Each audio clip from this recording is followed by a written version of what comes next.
I'm pretty Kubyane from Johannesburg, South Africa.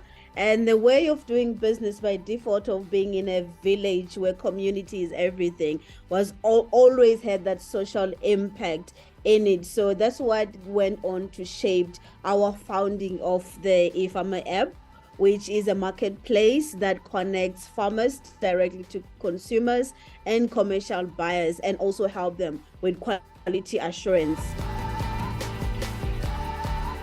Right now, Africa has got a lot of unsustainable jobs. People that work in agriculture today, when they retire, they don't have anything to retire to. They don't have medical insurance and all those kind of things. So we want to build an ecosystem or a good farming ecosystem that has got sustainable jobs where people have medical insurance and other benefits that comes with being employed. They're saving up for retirement. Do we want to make it the farming business to be sustainable?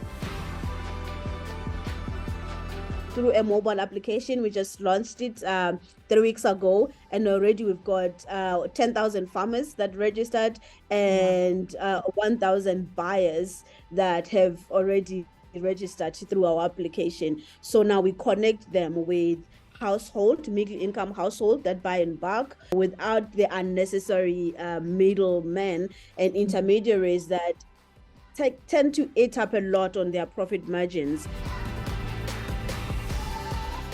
Well, we were having quality issues because we were having smaller scale. So to get a quality assurance from other companies that do quality assurance was quite expensive for the volumes that we were having. So that's where we started. We started from building a software that can track how products are actually made, that can store that information in a manner that cannot be tampered with, and that information can be used to establish quality assurance and issue quality certifications for products, and it was acceptable by the retailers we were dealing with.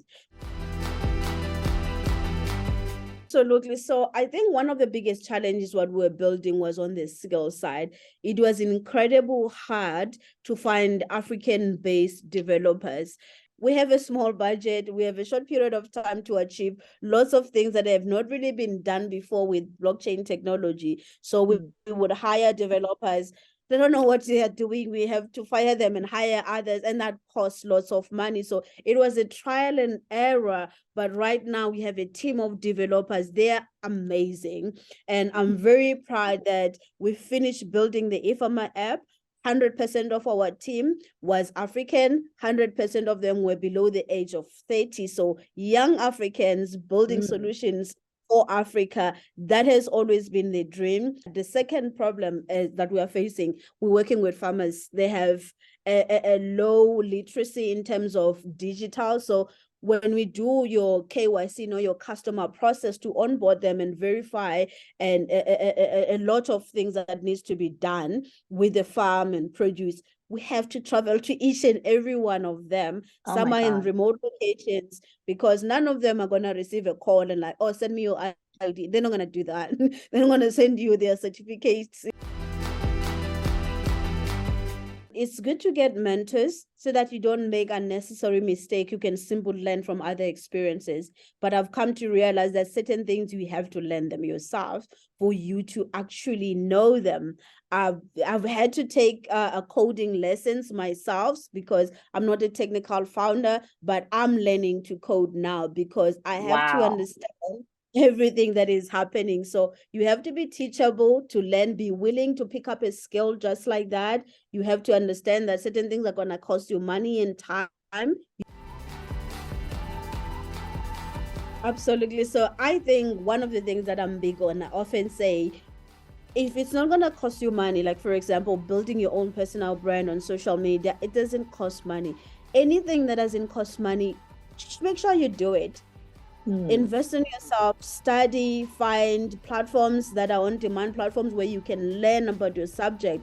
You can't say, I don't have money to do it. You can do it by just accessing the internet. So tick the boxes that doesn't need money before you can require assistance from funders, from good mentors and other ecosystem. And the last thing I'll say, find your tribe, find people that are actually doing stuff, belong to incubators, accelerator programs, because you can't do business by yourself, especially in technology.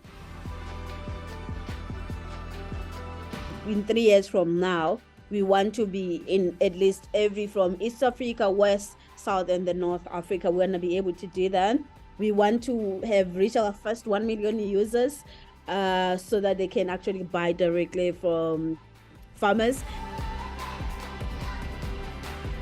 I think the things I will close this with is when we visited a farmer once, and as we were coming in, there was a truck that came to get potatoes from them. As they were leaving, she was telling us that, Pretty, do you know that by the time those potatoes reach your table in your fancy suburb, my children and I won't have food? And it dawned on me that the 811 million people that go without food every day across the world, some of those are farmers. Because this business sometimes have got a lot of inequalities and unfair trade. After 3 months of harvest, they actually don't have any food. So those are some of the things that we want to eliminate. Farmers that starve, it's something that we don't want to see.